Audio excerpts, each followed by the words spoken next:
Assalamualaikum warahmatullahi wabarakatuh. Sampurasun. Para siswa kelas 7 di mana wae ayana, kumaha daramang sadayana? Mudah-mudahan hidup sadayana aya dina kayaan sehat walafiat. Dinten ayeuna tepang deui sareng ibu ya dina pangajaran bahasa Sunda. Kumaha? Parantos siap kanggo diajar? Yuk urang kawitan. Bismillahirrohmanirrohim.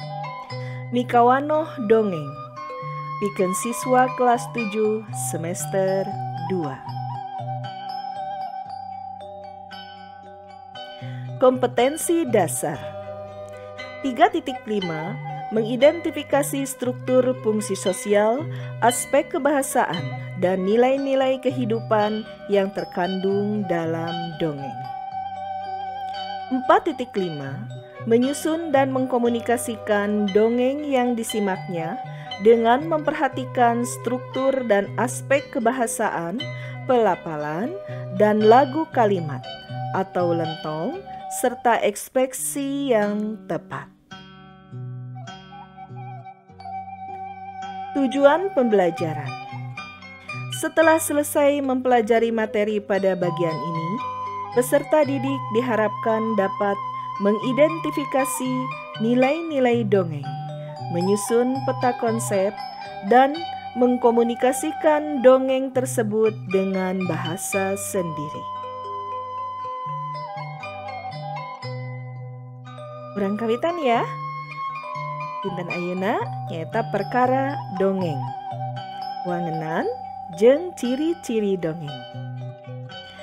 Dongeng teh nyaeta carita rekaan atawa fiksi anu ngandung hal-hal pamohalan. Pamohalan hartosna sami sareng dina basa Indonesia mah tidak masuk akal. Ngartos? Upama bae sasatoan jeung tatangkalan boga paripolah sarta bisa ngomong kawas jelema. Parahu jadi gunung atawa jelema jadi maung kajajaden. Dongeng kaasup kana karya balarea lantaran henteu kanyahoan anu ngaranna, sumebarna sacara lisan. Unggal wewengkon miboga dongeng sewang-sewangan anu raket patalina jeung kaayaan tempat katut kapercayaan masyarakatna. Eta sababna dongeng mangrupa bagian tina folklor atawa carita rakyat. Eusi dongeng teh umumna ngandung atikan moral. Upamana bae jalma bener tangtu bakal menang pahala, jalma salah tangtu bakal menang siksaan atawa bakal cilaka. Ngartos? Lajengkeun. Palaku dina dongeng mah bisa saha wae.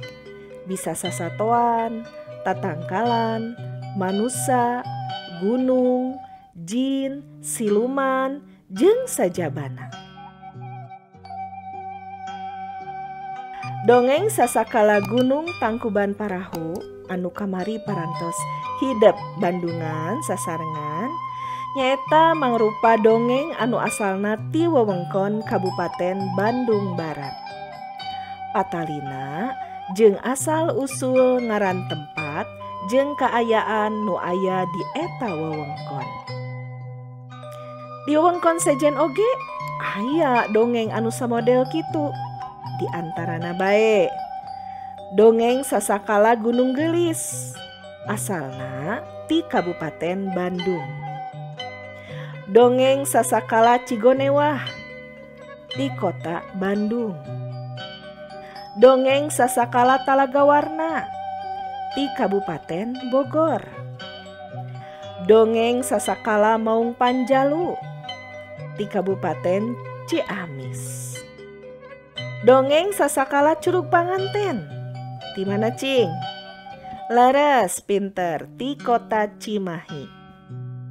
Dongeng sasakala Gunung Guntur di Kabupaten Garut. Dongeng sasakala Leuwi Ronggeng di Kabupaten Karawang. Dongeng sasakala Karang Nini jeung Bale Kambang. Di mananya Karang Nini? Iya, pinter, di Kabupaten Pangandaran. Dongeng sasakala Pamanukan di Kabupaten Subang. Dongeng sasakala Hanjuang di Kutamaya, nyaeta di Kabupaten Sumedang. Eta mangrupa rupa-rupa dongeng di unggal wewengkon. Hidup aya di wewengkon mana? Cobi taroskeun ka sepuh hidup. Aya dongeng naon di wewengkon hidup? Itu ya. Lajengkeun. Ayeuna perkara papasingan jeung conto dongeng. Jadi salian teh eta aya sawatara dongeng asli Sunda. Di antarana dongeng-dongeng Si Kabayan jeung dongeng Sakadang Kuya jeung Sakadang Monyet eta teh asli tina sastra Sunda. Henteu kapangaruhan atawa sanes sumping nati sastra deungeun atanapi sastra Indonesia, tapi asli tina sastra Sunda nyaeta dongeng Si Kabayan sareng Sakadang Kuya jeung Sakadang Monyet. Tuh ya, lajengkeun. Dumasar kana eusina dongeng teh bisa dipasing-pasing jadi sababaraha golongan. Nyaeta hiji, dongeng sasatoan atawa fabel. Nyaeta dongeng anu palakuna sasatoan.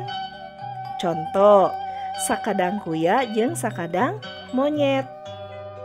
Peucang keunaku leget jeung gajah eleh ku sireung. Eta palakuna sasatoan, matak disebat dongeng sasatoan. Nu kadua, dongeng sasakala atawa legenda. Nyaeta dongeng anu aya patalina jeung asal muasalna hiji tempat, barang atau hal sejen. Contoh, sasakala gunung Tangkuban Parahu, sasakala gagak buluna hideung, sasakala kalapa genep, sasakala seueur kene dongeng sasakala atanapi dongeng legenda ya. Jadi tiasa asal muasalna tempat, tiasa asal muasalna sasatoan, tiasa asal muasalna wewengkon atawa tiasa oge tutuhan. Pinter ya.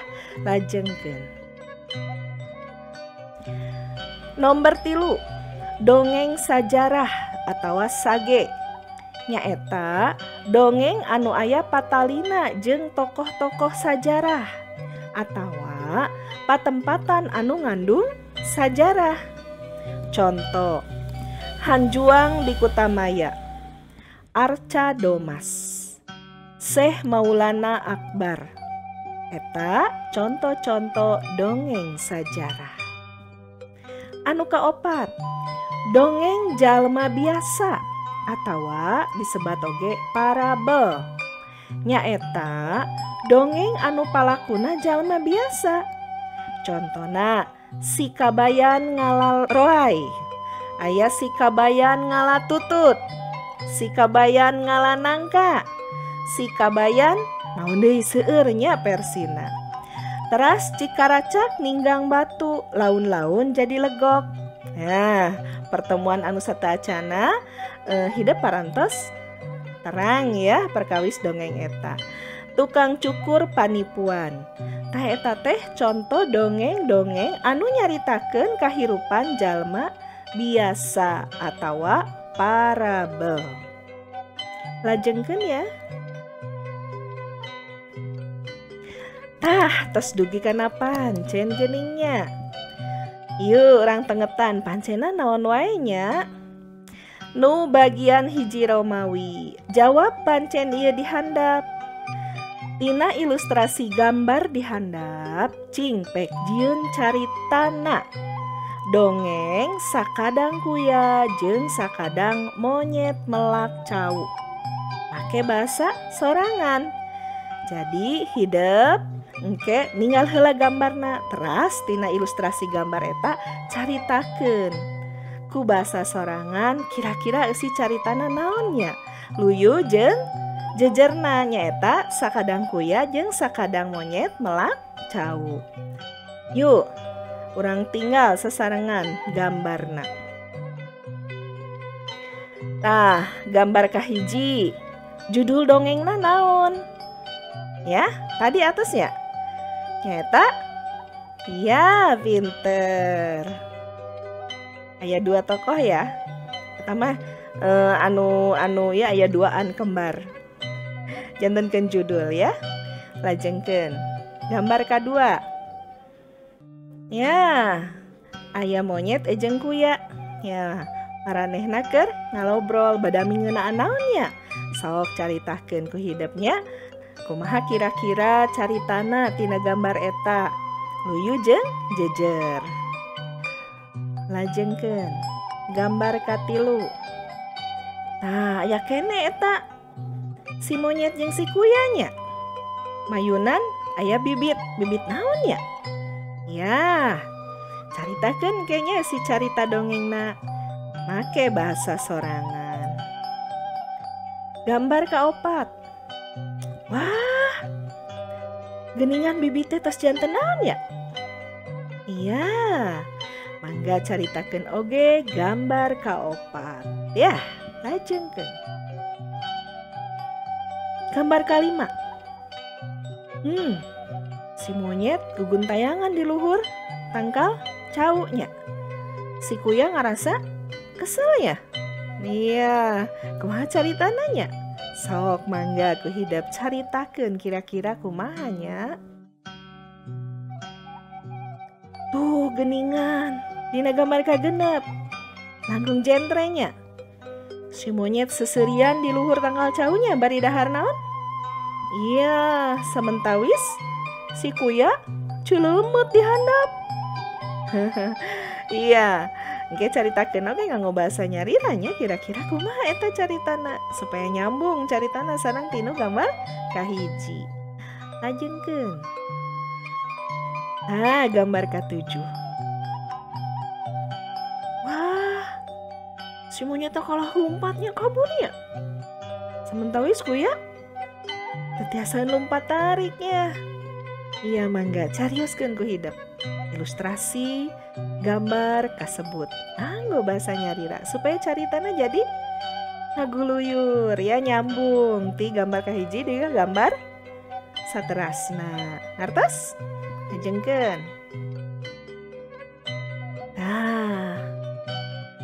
Terus kabur datang ke hiji tempat manehna.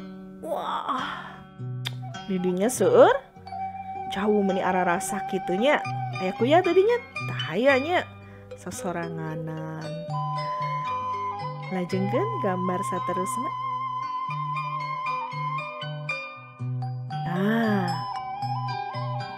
Si monyet naik kana tonggong si kuyanya. Si kuya karunya capeun tuh. Keluar kesang ya. Sok caritakeun. Si monyet kalah. Iya, seserian ya. Kumaha tak akibatna engke bakal kumaha. Sok caritakeun ku hidupnya. Nulutkeun imajinasi hidup bakal kumaha tah. Lajengkeun. Tah gambar 10. Kumaha ekspresi si monyet jeung si kuya eta. Ya. Kinten-kinten kumaha cek hidup akhir caritana. Mangga hidup ngarang caritana. Nuyu sareng ilustrasi gambar supados caritana ngaguluyur ti awal dugi ka pamungkas ya.